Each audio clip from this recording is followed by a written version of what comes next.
5 agresseurs s'en prennent à une jeune fille handicapée. Son père révèle une force incroyable. Camille, 14 ans, était une étoile brisée dans un monde qui ne savait plus la voir. Chaque jour, elle affrontait les sourires enjoués des enfants dans la cour de récréation, mais aussi les murmures et les regards de jugement qui la suivaient comme une ombre. Fille d'un ouvrier au cœur aussi grand que ses sacrifices, elle vivait dans une banlieue populaire près de Paris, entre rires et tristesses, entre espoir et désillusion. Son baladeur, son refuge, la transportait dans un monde où les notes de son chanteur préféré la faisaient oublier, ne serait-ce qu'un instant, les épreuves de son quotidien. Mais un après-midi, ce rêve de normalité s'est effondré.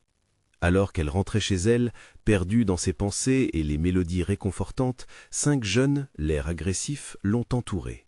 Des mots durs ont fusé, des moqueries à couper le souffle, puis les coups. Elle s'est retrouvée au sol, une douleur lancinante dans le corps, mais bien pire, l'humiliation et le désespoir qui l'envahissaient. Le monde, qui avait toujours semblé un peu sombre pour elle, s'est brutalement assombri. Les larmes coulaient sur son visage, comme une pluie chaude et amère, tandis qu'elle se demandait si quelqu'un, un jour, la verrait vraiment. Cette nuit-là, allongée dans son lit, Camille a laissé les pensées sombres s'infiltrer. Se sentant insignifiante, elle a observé les ombres des murs de sa chambre. « Pourquoi moi? Quelle valeur ai-je » se répétait-elle inlassablement, alors que son cœur se serrait davantage. Pendant ce temps, Thomas, son père, avait ressenti que quelque chose n'allait pas. Il s'est inquiété, mais n'imaginait pas l'horreur qui attendait. Lorsqu'il a découvert la vérité, la colère et la tristesse l'ont envahi comme une onde violente. Il avait travaillé dur pour offrir le meilleur à sa fille, mais là, il se sentait impuissant. Les souvenirs de son enfance, de son propre combat contre l'injustice ont jailli dans son esprit. La force d'un père ébranlé ne se perd jamais. Au lieu de rester paralysé par la rage, il a choisi de se battre. Avec une détermination inébranlable, il a commencé à parcourir le quartier, réclamant l'attention des familles pour s'unir contre ces actes de violence banale. Dans la salle des fêtes, son cœur battait à tout rompre. Les visages fatigués des gens l'écoutant étaient pleins d'angoisse, mais aussi d'espoir. « Camille est ma fille, elle est courageuse, elle rêve de devenir artiste. » D'un geste, il a gravé dans les esprits l'importance de la solidarité et du respect. Il a vu des têtes acquiescer, des regards se faire plus attentifs. C'était le moment où la douleur pouvait se transformer en force collective. Avant de continuer, je dois vous avertir de quelque chose d'important qui se passe. YouTube a fait des changements dans le système et beaucoup de personnes perdent les notifications des chaînes qu'elles suivent. Si vous aimez le contenu, cliquez sur la clochette et marquez toutes les notifications pour ne pas rater les prochaines vidéos. Et si vous pouvez laisser un like, ça m'aide énormément avec la portée. Sérieusement, ça fait la différence. Ah, dites-moi dans les commentaires d'où vous regardez. J'ai toujours la curiosité de savoir qui est de l'autre côté de l'écran. Maintenant, continuons. Au fur et à mesure que la communauté se rassemblait autour de Camille, quelque chose de magique a commencé à se produire. Les jeunes, d'abord indifférents, prenaient conscience de l'importance de l'inclusion. Les affiches fleurissaient sur les murs, des discussions s'ouvraient dans les écoles, des promesses de changement résonnaient. Camille ressentait encore les murmures dans son dos, mais elle voyait aussi le soutien d'une communauté se lever pour elle, comme un bouclier contre la cruauté du monde extérieur. Pourtant, un questionnement pesait encore sur son cœur. Cette dynamique pourrait-elle vraiment changer les mentalités? Alors que l'espoir grandissait autour d'elle, la peur de l'échec persistait. Elle savait que la bataille pour sa place, son droit au rêve et à une vie sans blessure, n'était pas encore gagnée. Les jours passaient, teintés d'une nouvelle énergie, mais pour Camille, la tempête intérieure ne s'apaisait pas. Elle voulait croire que tout pouvait changer, que chaque sourire autour d'elle pouvait, d'une certaine manière, la guérir. Mais les échos de cette journée tragique restaient gravés dans sa mémoire. Elle se surprenait parfois de tourner la tête à chaque bruit, s'attendant à croiser à nouveau ces visages hostiles. Dans la cour de récréation, les enfants jouaient, riaient et se chamaillaient. Mais Camille, malgré la solidarité de ses camarades, se sentait toujours comme une étrangère. Elle s'approcha d'un groupe, leur offrant un sourire timide, mais se heurta à des rires étouffés derrière son dos. L'angoisse lui nouait le ventre. « Et si cela ne durait pas ?» se demandait-elle. 2 jours après, un événement imprévu bouleversa l'atmosphère. Lors d'une assemblée scolaire, le principal annonça un projet d'art communautaire, invitant les élèves à contribuer à une fresque murale qui représenterait l'unité et la diversité. Camille vit une opportunité. Elle se leva, le cœur battant, et demanda la parole, désireuse de partager sa vision. Pourquoi ne pas inclure chaque histoire, chaque vérité? Mon histoire est importante, et je suis convaincue que toutes nos voix doivent être entendues, dit-elle, sa voix tremblante mais déterminée. Le silence qui suivit son intervention était lourd. Soudain, un élève se leva à l'arrière, un visage qu'elle reconnaissait, celui d'un des garçons qui l'avait agressé. Il expliqua, avec une sincérité inattendue, comment il avait changé depuis ce jour-là, réalisant à quel point ses actes l'avaient blessé. Une vague d'émotion parcourut l'auditoire. Camille n'aurait jamais cru qu'il serait capable de cette introspection. Puis, une autre élève, habituellement réservée, s'exprima à son tour. Nous sommes tous responsables de notre communauté. Camille, tu as raison, ta voix compte.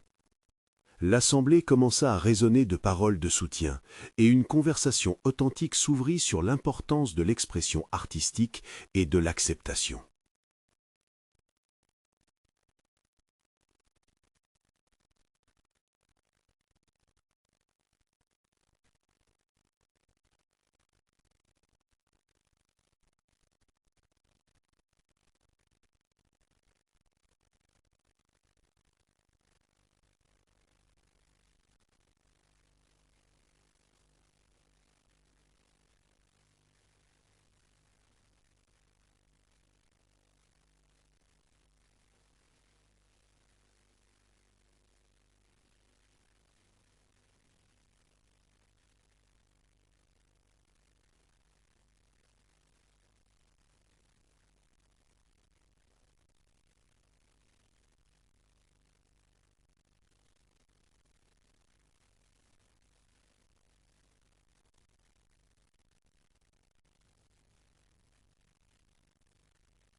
Mais alors que les rires et la musique s'installaient, Camille aperçut une silhouette familière.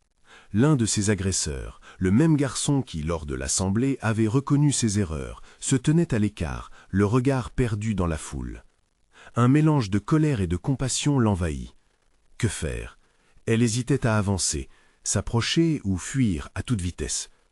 Une voix provenant de derrière elle rompit son dilemme. « On ne peut pas laisser ça arriver, Camille. Il faut qu'on parle, que tu t'exprimes. » C'était son ami Lucas, un des fervents défenseurs de la fresque. Il la regardait avec une intensité réconfortante. « Quand est-ce que je pourrais dire ce que je ressens? Comment pourrais-je leur faire comprendre que la peur ne doit pas triompher, que la paix est plus forte ?» Les larmes aux yeux, elle se rendit compte combien elle avait besoin de ce moment pour se libérer enfin. La fête battait son plein, mais Camille savait qu'elle n'était pas seulement là pour célébrer, elle devait parler, partager son histoire. Elle se leva alors, bouleversée mais déterminée. Le groupe concentrait son attention sur elle, toutes les voix se taisant pour l'écouter. « Je me tiens ici aujourd'hui, avec vous, non pas pour m'angoisser du passé, mais pour rêver d'un avenir meilleur. » Sa voix dans l'écho de la cour résonnait comme une promesse. « Chacun de nous a le droit d'être entendu. Vous n'avez pas seulement choisi de soutenir ma voix, vous avez pris conscience d'une réalité bien plus grande. » Les mots jaillissaient de son cœur, larmes sur les joues. Elle évoquait chaque moment de douleur, mais aussi chaque éclat d'espoir, chaque geste de solidarité. Les visages autour d'elle, autrefois indifférents, s'illuminaient peu à peu. Elle sentait une communauté se former autour d'elle. Et alors, dans cette vague de lyrisme et de résilience, elle aperçut la silhouette de son agresseur, son regard désormais conscient, presque honteux. Cette confrontation, inattendue, ajoutait une complexité nouvelle à son discours. « Je n'ai pas besoin de votre pardon, mais je vous invite à réfléchir. La douleur et la peur peuvent être comprises si vous choisissez de vous engager. Ne restez pas dans l'ombre, rejoignez-nous dans cette lumière. » Un silence lourd de sens s'installa, comme si le monde entier retenait son souffle. Camille, essoufflée mais vivante, se sentit soudain libre, prête à affronter l'avenir. Mais alors qu'elle souriait, une voix familière s'éleva derrière elle, pleine d'animosité. Et si tout cela n'était qu'un mensonge? Les murmures de la foule s'étouffèrent soudain, le malaise palpable. L'ancien agresseur venait de rompre ce moment de renouveau. La tension monta d'un cran et Camille sentit son cœur s'emballer. Comment désarmer cette situation? Elle devait maintenant faire face à un défi plus grand que prévu, une vérité à révéler. La finale de la fresque pourrait-elle se transformer en une nouvelle bataille? La résistance qu'elle avait tant espérée serait-elle mise à l'épreuve? Et cette joie si précieuse perdue sous le poids des doutes? Camille savait qu'elle ne pouvait pas reculer. La tension régna dans la cour, les rires et la musique semblant soudain lointains. Camille se tourna lentement, la voix qui venait de rompre le silence résonnant comme un coup de tonnerre. Le regard des élèves pesait lourdement sur elle, leur curiosité se mêlant à une angoisse palpable. Qu'allait-elle faire? Son esprit s'embrouillait, oscillant entre le besoin d'apporter une réponse puissante et la peur de la confrontation. Elle inspira profondément, consciente que la situation exigeait une réponse. « Ce n'est pas un mensonge », affirma-t-elle d'une voix ferme, bien qu'un tremblement la trahisse. « Ce que je ressens est réel. La douleur, l'angoisse, mais aussi l'espoir et la volonté de construire quelque chose de beau. Je ne suis pas ici pour me cacher derrière un masque d'humilité. Je suis ici pour affirmer ma vérité. »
Camille observait ses camarades, se rendant compte qu'ils étaient tous embarqués dans ce voyage d'émancipation.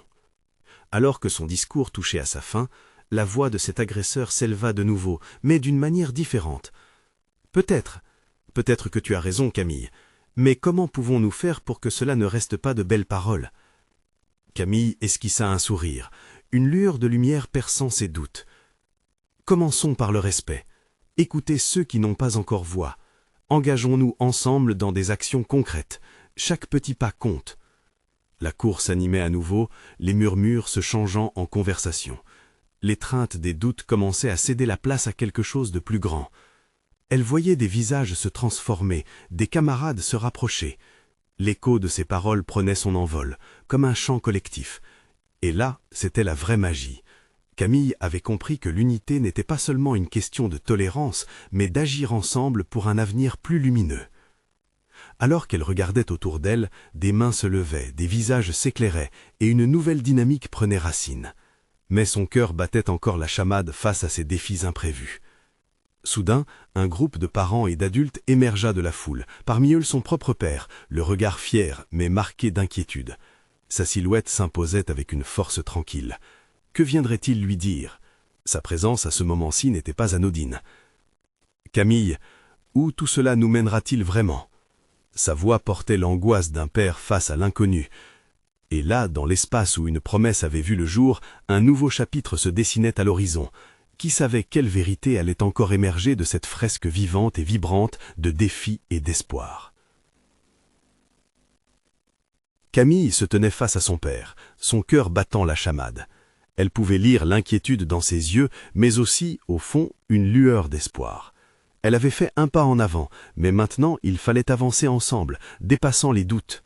« Je ne sais pas encore où cela nous mènera, » répondit-elle sincèrement, sa voix un peu plus douce, « mais je suis prête à me battre pour ce que je crois, pour nous, pour toutes les voix qui n'ont pas encore été entendues. » Son père secoua la tête, cherchant les mots justes. « C'est une belle chose que tu fais, Camille, mais tu dois te protéger aussi. L'attaque peut venir de ceux qui sont les plus proches. » Elle se souvint des jours sombres, des rires moqueurs qui résonnaient encore dans son esprit. Cela lui fit mal, mais elle était prête. Elle avait transformé cette douleur en force, une force qui se déversait maintenant dans son discours. « Je ne fuirai plus et je ne me cacherai plus », affirma-t-elle en remontant ses épaules, la détermination au fond de son regard. La cour, devenue saine, vibrait d'une énergie sérieuse. Camille se retourna vers ses camarades, cherchant leur réaction. Le groupe qui l'avait défié semblait en proie à une lutte intérieure. Des murmures s'élevaient, mais quelque chose avait changé. Les visages qui entouraient Camille, auparavant sceptiques, commençaient à acquiescer, à se rassembler comme un élan collectif. « Si nous voulons vraiment cela, nous devons agir », lança Lucas, prenant la parole avec ferveur. « Que diriez-vous de commencer par créer un groupe de soutien, un espace où chacun se sentirait écouté ?» L'enthousiasme était palpable. Une fille du groupe d'adversaires, celle qui avait posé la question provocante plus tôt, se leva.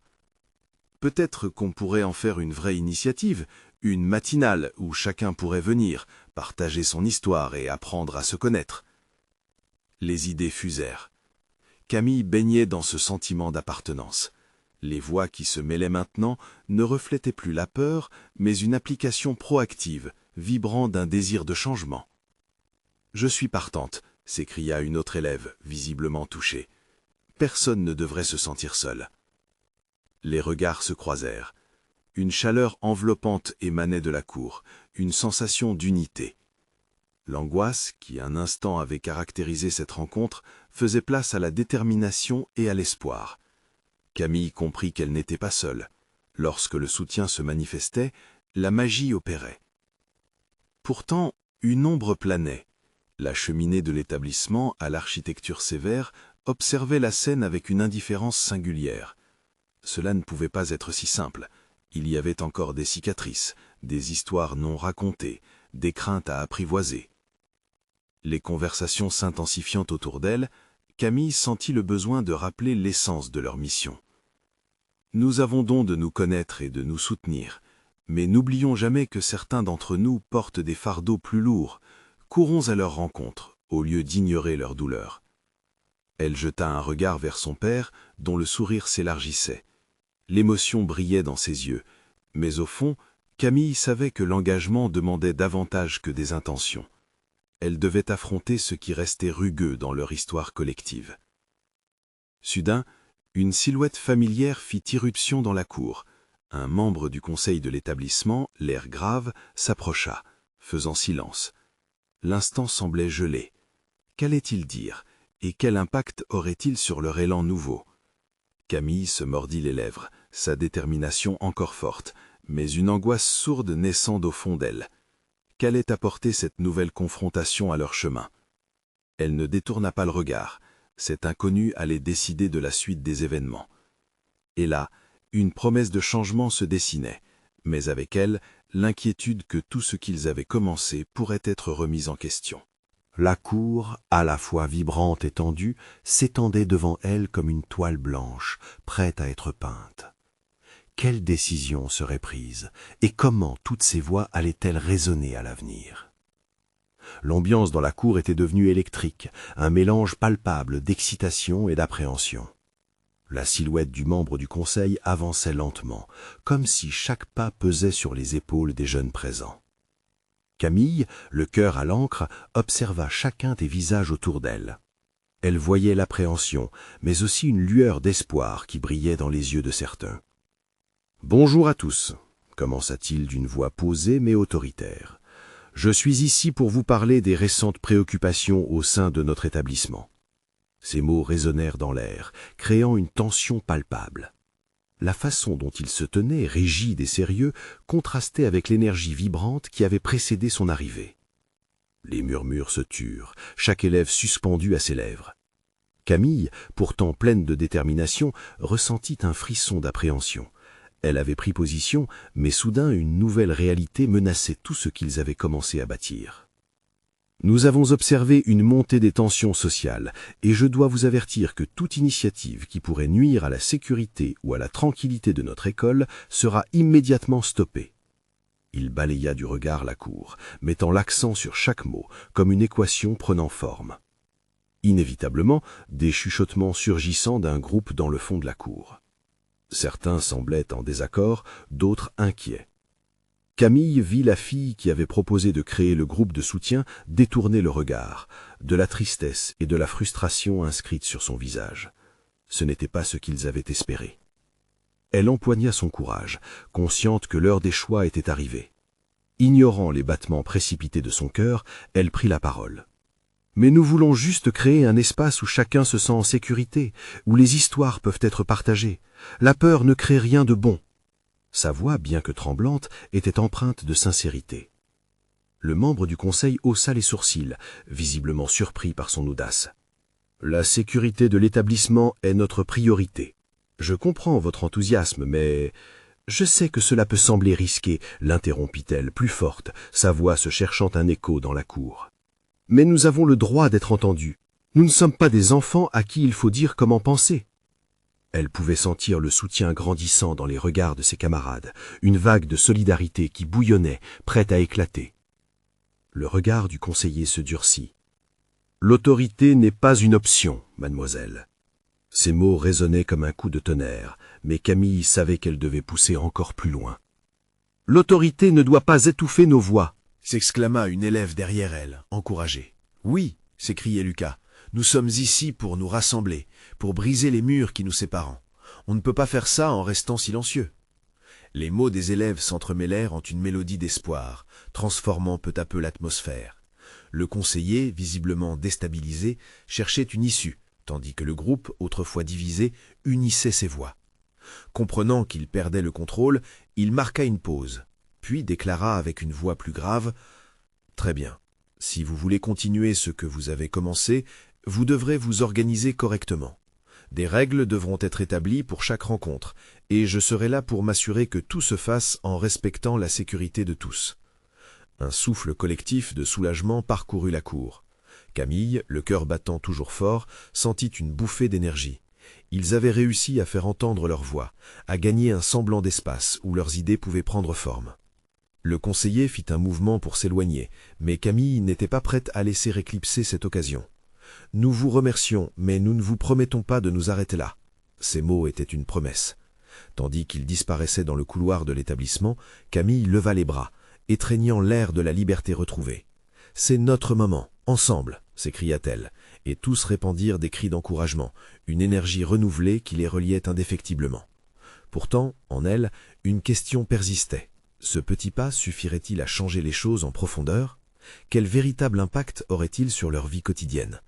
L'écho de leur engagement retentissait encore dans la cour. La lutte ne faisait que commencer, mais une détermination renouvelée émergeait. Prêts à se battre, Camille et ses camarades se regardèrent, unis dans leur quête. Quels défis allaient-ils devoir affronter en chemin, et leur soutien serait-il suffisant face à l'adversité? Les jours qui suivirent furent marqués par une atmosphère de frénésie et de solidarité. Camille, déterminée à transformer l'élan qu'ils avaient créé, se mit à rassembler ses camarades dans la bibliothèque de l'école. Les murs silencieux se remplissaient peu à peu des murmures de leurs idées, des promesses qui émergeaient et de la peur qui s'estompait. « Nous devons établir des règles claires pour nos réunions », commença-t-elle en prenant la parole devant ce nouveau groupe. Ses yeux brillaient d'énergie alors qu'elle dévoilait son plan. « Une charte qui reflète nos valeurs, nos objectifs. Un espace où chacun pourra charger sans crainte. » Des têtes confirmant, des sourires se dessinaient. Lucas, toujours aussi engagé, ajouta « Nous pourrions aussi envisager d'organiser des événements, des discussions ouvertes pour sensibiliser tout le monde, éduquer les autres, pas juste se défendre. » Sa voix, remplie d'enthousiasme, vibrait dans l'air. La jeune fille qui avait proposé le groupe de soutien, Clara, se leva, timidement mais avec aplomb. Oui, et cela pourrait aussi aider ceux qui se sentent isolés. Nous pouvons créer des alliances, faire en sorte que tout le monde se sente bienvenu. Encouragée par les idées de ses camarades, Camille sentit son cœur s'emballer. Chaque voix ajoutait une couche à leur projet, leur vision devenait de plus en plus concrète. Mais, dans un coin de son esprit, l'angoisse s'insinuait. Quels adversaires de l'autre côté ne laisseraient pas leurs initiatives s'épanouir? Les jours passèrent et le groupe grandit, rivalisant de créativité. Ils commencèrent à élaborer des affiches, à planifier des activités thématiques sur des sujets comme la diversité et la tolérance. Les discussions animées résonnaient à chaque coin de la bibliothèque. Cependant, paradoxalement, des murmures de désapprobation circulaient également, notamment parmi certains groupes qui voyaient d'un mauvais œil cette offensive en faveur de la diversité. Un midi, alors qu'ils discutaient d'un événement à venir, Camille reçut un message troublant d'un de ses amis, signalant qu'un groupe d'élèves opposés s'était organisé. Inquiète, elle rassembla rapidement ses camarades. « Écoutez, nous devons rester vigilants. Certains ne sont pas contents de ce que nous faisons. Mais cela ne nous arrêtera pas, n'est-ce pas ?» Un silence pesant tomba sur le groupe. Les visages exprimèrent à la fois le courage et la peur. Ils savaient que le chemin leur serait semé d'embûches. Clara, la voix douce mais ferme, prit la parole. « Nous avons uni nos forces, nous ne pouvons pas reculer maintenant. Regardez combien nous sommes. Ensemble, nous sommes plus forts. » Des cris d'encouragement s'élevèrent, emplissant l'espace de détermination. « Nous nous battons pour ceux qui ne peuvent pas », ajouta Lucas, son visage rayonnant de sincérité. « Nous transformerons cette peur en puissance. Chaque voix compte ici. » Alors qu'ils se dispersaient pour continuer leurs préparatifs, Camille aperçut des groupes qui les observaient, murmurant entre eux, des célébrités de la peur qui se propageaient. La menace qui planait au-dessus d'eux était devenue une ombre. Elle savait que leur unité était leur force, mais quel type de bataille attendaient-ils réellement?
Quelle force intime s'éveillerait chez eux face à l'adversité qui s'annonce, et quelles alliances inattendues pourraient naître dans cette lutte.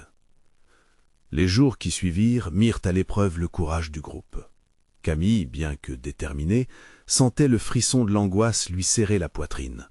Chaque rumeur de position résonnait comme un gong dans son esprit.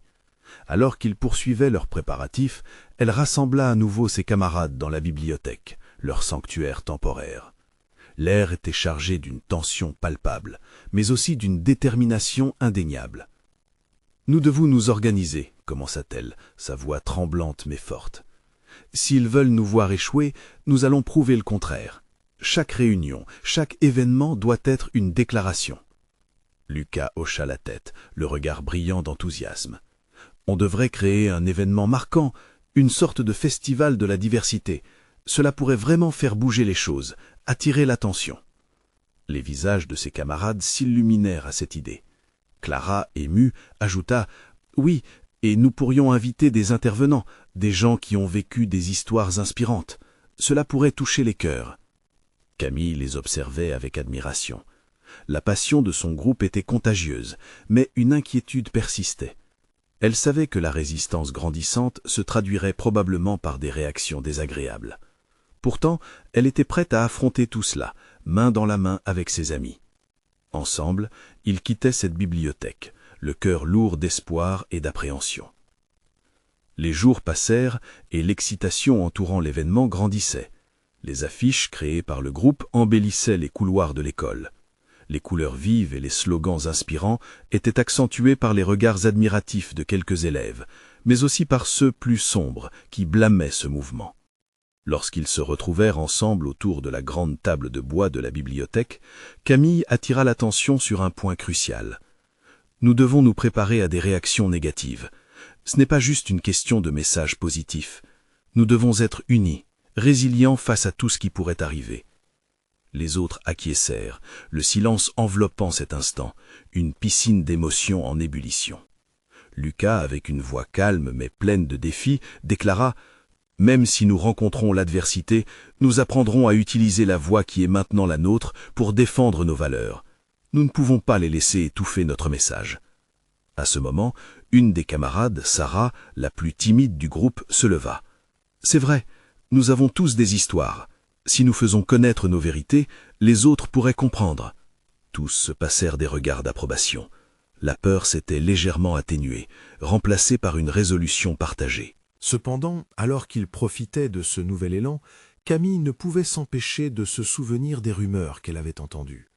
Dans un coin sombre du hall, un groupe s'était réuni, les chuchotements aigus cherchant à briser leur quête de vérité. Au fil des jours, le sentiment d'urgence grandissait avec la proximité de la date de l'événement.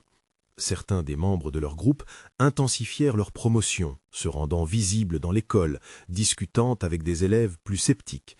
Mais dans l'ombre, les murmures se firent plus pressants, tissant une toile de vulnérabilité pour Camille et ses amis. La veille du festival de la diversité, les tensions atteignaient leur paroxysme. Camille regardait la nuit tomber avec une boule dans le ventre. Les doutes ressurgirent dans son esprit. Serait-ce trop risqué? Mais à l'instant même où elle relisait les messages de soutien de ses camarades, elle se rappelait que derrière chaque défi, la force de l'unité pourrait prévaloir. Le jour J approchait, la promesse d'un nouveau départ, mais elle savait que tout pouvait basculer d'une minute à l'autre. Le combat pour leur voix était sur le point de commencer, et Camille se tenait prête à embrasser le défi. Que se passerait-il si une confrontation éclatait au milieu de leur célébration? Le grand jour était enfin arrivé. Camille se réveilla dans un jeu de lumière et d'ombre, les rayons du soleil filtrant à travers les volets de sa chambre. L'excitation palpitait dans l'air, mélangée à une anxiété sourde. Elle jeta un coup d'œil à sa montre, il était déjà tard. Se levant d'un bond, elle tentait d'apaiser la tempête qui battait dans son cœur. Dans la cour de l'école, des banderoles colorées flottaient au vent, annonçant le festival. L'ambiance était électrique. Des groupes d'élèves discutaient, riaient et échangeaient des sourires. Cependant, l'ombre de l'inquiétude restait. Camille se dirigea vers le lieu de l'événement, son esprit tournant autour des différentes possibilités. Et si le groupe d'opposition décidait de passer à l'acte? Son regard chercha Lucas parmi la foule croissante. Camille, ici !» s'éclama-t-il, le sourire illuminé par l'enthousiasme. Elle se précipita vers lui, acceptant avec gratitude le câlin chaleureusement offert. « Tout est prêt, n'est-ce pas ?» demanda-t-elle, le ton un peu hésitant, comme si leurs efforts ne pouvaient être qu'aussi facilement mis en place. « Oui, les intervenants sont déjà là, et la scène est prête. Les gens commencent à affluer, » répondit-il, les yeux pétillants. Lucas passa une main dans ses cheveux, toujours éprouvé à jongler avec 1000 idées à la fois. Au fur et à mesure que les minutes passaient, Camille déplia l'ordre du jour. Divers intervenants se succéderaient pour partager leurs histoires. C'était à la fois un hommage aux luttes individuelles et à la force collective. Elle se sentait à la fois nerveuse et revigorée. Puis elle aperçut Sarah, plus confiante que jamais, prête à parler devant les autres. Le jour se déroula dans une succession d'émotions, les discours touchants, les applaudissements nourris. Camille avait l'impression que chaque mot prononcé sur scène renforçait ce qui les unissait et touchait autant ceux qui écoutaient que ceux qui parlaient. Au cœur de son bonheur, un cri éclata alors dans la foule. Un petit groupe, jusqu'alors invisible, s'était approché. Des visages connus, mais aussi des inconnus, radicaux et hostiles. Camille sentit une onde glaciale déferler en elle. Alors qu'ils avançaient, l'atmosphère, d'un coup, se chargea d'électricité. « Qu'est-ce que vous faites ici ?» s'écria une voix forte, celle d'un jeune homme qu'elle reconnaissait. Les murmures dans la foule se transformèrent en chuchotements inquiets, des yeux scrutant l'issue. « Nous ne voulons pas de votre festival !» lança une fille, son visage fermé. Les cris et les rumeurs se mêlaient, créant une cacophonie d'opinions acerbes. Camille sentit son cœur s'emballer. Ses amis se regroupèrent autour d'elle, une barrière protectrice face à l'inconnu. « Écoutez, nous sommes ici pour partager de l'amour et de la compréhension, » tenta Lucas, sa voix tremblante mais décidée. Mais les expressions hostiles ne fléchirent pas. Le vent tourbillonnait, emportant avec lui le parfum de la fête, mais faisant ressortir un goût amer. Camille se tenait là, au milieu de cette tension, une pierre angulaire de l'espoir contre l'angoisse qui la paralysait. Prendre la parole ou rester silencieuse? Elle respira profondément. « Si vous ne comprenez pas notre message, écoutez au moins notre histoire, » commença-t-elle, sa voix émergeant de l'agitation. Tous les regards se tournèrent vers elle. « Nous sommes là pour lutter, pas contre vous, mais pour un monde meilleur. » Les murmures devinrent un silence. Elle s'inspirait d'une force intérieure, de la bravoure qu'elle avait cultivée avec ses camarades, pas à pas. Qui aurait cru qu'un simple festival pourrait provoquer une telle passion, et sans doute un affrontement avec ses propres démons? Que se passerait-il si cette tentative de réconciliation tournait au clash tant redouté? Camille se tenait là, face à ses agresseurs, le cœur battant, sa voix vibrante d'émotion. Les tensions palpables dans l'air semblaient suspendre le temps, l'angoisse de l'inconnu saisissant chaque élève présent. Elle pouvait sentir les regards, mélange d'inquiétude et de curiosité, se poser sur elle. « Nous voulons construire un monde meilleur », répéta-t-elle, cherchant à s'ancrer dans sa conviction profonde. « Un monde où chacun, sans exception, a droit au respect. » Les murmures s'intensifièrent dans la foule. Les visages d'abord fermés commençaient à montrer des signes d'interrogation, alors que Camille sentait ses jambes trembler sous le poids du regard collectif. L'un des agresseurs, désormais conscient des conséquences de ses actes, prit une inspiration. « On ne vous veut pas de mal, on a simplement cru que c'était trop, que ce n'était pas pour nous, mais peut-être. » Leurs mots semblaient hésitants, comme un soupçon de doute qui germait dans leur esprit. Camille saisit cette opportunité. Un frisson d'espoir parcourut son corps, et elle s'écria « Ne laissons pas la peur dicter nos choix. Ce festival est notre chance de nous rassembler, d'apprendre les uns des autres. » Les visages autour d'elle commencèrent à s'ouvrir. Plusieurs élèves avançaient timidement vers la scène, désireux de défendre leur ami. Lucas, prêt à le faire, ajouta « Ce n'est pas juste un événement, c'est un appel à l'unité, à l'acceptation. Chacun a le droit d'exister ici sans être jugé. » La tension semblait diminuer, le malaise se dissolvait lentement. Cependant, une voix encore chargée de colère s'éleva dans le fond. « Ça ne fait aucune différence, ça ne changera rien, vous allez échouer. » Camille, pétrifiée par l'angoisse de cette déclaration, soutint son regard. Ses pensées tourbillonnaient, mais elle savait qu'elle devait continuer. Peut-être qu'on ne changera pas tout d'un coup, mais chaque pas compte. Regardez autour de vous. Elle désigna le groupe qui s'assemblait, les élèves vibrant d'une même énergie. Nous sommes ici pour nous écouter, pour nous aider. Nous sommes tous là, ensemble. La surprise illumina le visage de beaucoup, tandis que les sourires encourageants commençaient à fleurir dans la cour. Ce moment, fragile mais puissant, ébranlait les certitudes passées. Comment pouvait-on rester indifférent à une telle détermination face à la peur et à la haine ?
Elle se doutait que le chemin de la réconciliation serait long, mais à cet instant, la promesse d'un demain radieux s'affirmait fortement. Les rires et la musique prenaient le pas, inversant le sens même du festival. Étreint par des applaudissements chaleureux, Camille sut que la lutte pour leur voix, pour leur dignité, venait de débuter. Elles seraient les architectes d'une nouvelle réalité. En repoussant les frontières de leur peur, Camille se tenait avec courage, prête à prendre part à la transformation de son monde. Ce jour-là marquait non seulement une victoire pour elle, mais un pas décisif pour tous, une belle promesse d'un avenir à construire ensemble. N'attendez pas une seconde de plus pour soutenir cette histoire incroyable. Abonnez-vous immédiatement à la chaîne pour ne pas rater les prochaines histoires exclusives. Laissez un like maintenant pour nourrir l'algorithme et faire une réelle différence. Commentez vos réactions et théories sur cette fin émouvante, vous êtes prêt à faire entendre votre voix. Partagez instantanément cette vidéo avec au moins 5 amis qui ont besoin de voir cette conclusion puissante. C'est le moment de montrer votre soutien.